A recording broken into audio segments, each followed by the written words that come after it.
Hey, what's up everyone? Today, we're going to be getting Unity to distinguish and recognize whether you're using a mouse and keyboard to control everything in your game, or whether you're using a gamepad like an Xbox controller to make decisions. So just as an example, we're going to take a look here at my game Zombie Barrel Blast, and right now we have this sign that says tap to fire and it says space. Now, if I pull out my Xbox controller and press something like the B button, it's going to say press B to fire. And then if I tap something on my keyboard, like an arrow button, it's going to come up, back up and say space. And then even if I press something like a trigger button, which isn't recognized as a button access, it doesn't matter. It's still going to recognize that and come back up, click on the mouse, and it says space again. This is all done using the legacy input system, so let's take a look at how we can replicate this effect. I've set up a blank Unity project here. The only thing it has currently is this text in the middle of the screen, which is going to display what input mode we're currently using. And I've added a couple of scripts down here, an InputHandler script, which is going to contain the actual code for this, and then a text updater script, which will update the text. And the reason I've done it this way is because we don't want the input handler to actually take care of updating things like text in a real game. We want it to contain the core logic, but then we want to use other scripts to implement things like my signpost, for instance, where things will update when the input mode changes. Okay, we are inside our input handler script, and we're going to start by declaring a public enum, and we're going to call this input mode, and then we're going to give it some default values here of controller, keyboard, and not mouse, rather touch, just in case we are on a mobile device. Next, we're going to create a reference to this input mode, and we're just going to call it current input mode. In start, we are going to initialize it with a default value, so we can just say that it's going to be on keyboard to start with. And now under update, we are going to write some logic that's going to decide what the input mode is. And I'm not actually going to write that in update, but I'm going to say current input mode equals process input mode, which is going to be a method that we are now going to generate underneath. And this will return our current input mode. Let's start with the easy part here. First, we can just narrow out if we are using a phone or a tablet. So we can say if application dot platform equals runtime platform dot android, or application dot platform equals runtime platform dot iPhone player. If either of these are true, we are just going to return input mode dot touch. We don't need to go any further than that. That's great. And similarly, we can also just run some easy logic, and we can say if input dot get joystick names dot length equals 0, we are going to return input mode dot keyboard. And this I'll write a comment for, but this is basically a way of saying if there are no controllers plugged in, return keyboard input mode. So that's all this is saying. There's no controllers plugged in. Obviously, you're not going to be using a controller, so just return using the keyboard input mode. Okay, this next bit is a little more tedious, but it's not too bad. You just have to set it up once and then you're done. We are going to say if input dot get any key down, and this is an important distinction. We want to use any key down, which means we're just going to recognize a single click.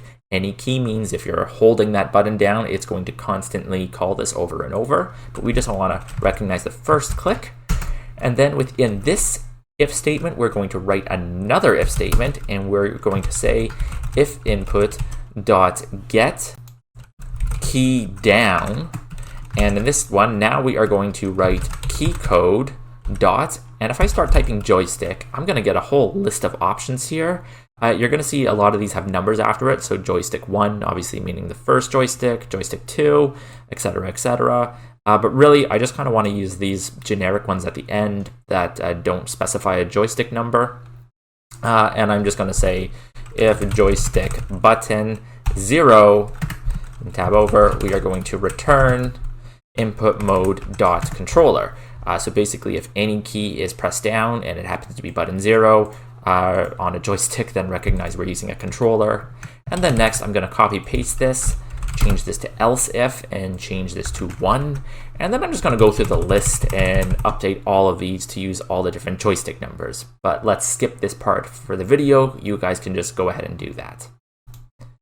Okay, so there we go. I have numbers 0 to 19 in place. And now I'm just going to write one final else that's saying else return input mode dot keyboard. So again, if any key is down and it's not one of the joystick buttons, then by default it has to be the keyboard button. Now, this is still throwing an error, and that's because we need to have a catch-all for this. So if none of these conditions are met, it basically meaning no keys were pressed down, we're just going to write at the end, return current input mode. So don't change anything, just return whatever the current input mode already is. And believe it or not, that's pretty much all we have to do to get like most of this working.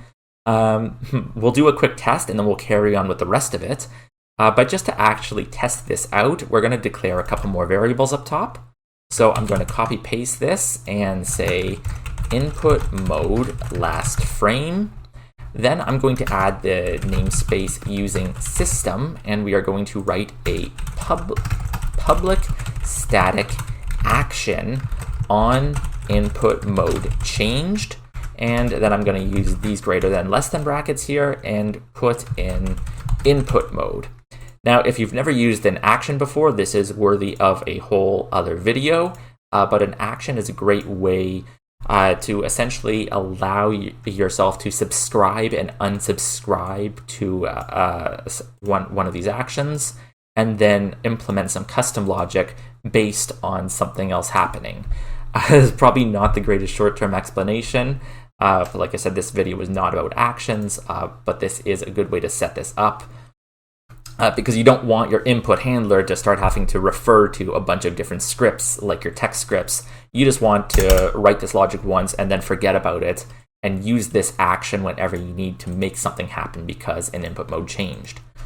So within update, we are going to say input mode last frame equals process input mode. And then we are in between these two, we're going to write an if statement that says if current input mode does not equal input mode last frame, we're going to call on this action and say on input mode changed dot invoke, and then we're going to put the current input mode through. The question mark just means if no one else is on the other end listening for this, it's not going to throw any sort of error. Now we're going to hit save. We're going to go into the text updater script, and we are going to subscribe and unsubscribe to this listener. And the way we're going to do this, number one, we're going to make sure that we're using system again, which we are. And we're going to say private on enable, and then we're going to write private on disable underneath. And we are going to say here input handler dot on input mode changed plus equals. So we're subscribing to it here. We're just going to write a method that says update text. Now, I'm not invoking this here, so I'm not going to write the brackets, but I am going to hit control period to generate this method. And then I'm going to copy paste this, put it on disable, and we are going to unsubscribe using the minus sign. We do this to prevent memory leaks. You have to do this when you are using actions. And then whatever the mode is, we're going to say text over here is going to be equal to text equals label, which is just this constant string I have set up. The //ends are a special key that tells you to do a line break. So we're going to say label plus mode. We're going to hit save, and we're going to go back to Unity and give that a try. Okay, so we're here in Unity. It says keyboard. If I go to my controller and press B, it says controller. If I click on the mouse, it says keyboard. Press start, it says controller. Press up arrow, it says keyboard. It's working great. But if I use these trigger buttons, nothing happens. And if I move the joystick, nothing happens. And same with the D-pad and the other joystick. So like I said, it's about half working right now. We're going to go back in and take a look and figure out how to make it also recognize those joystick axes next.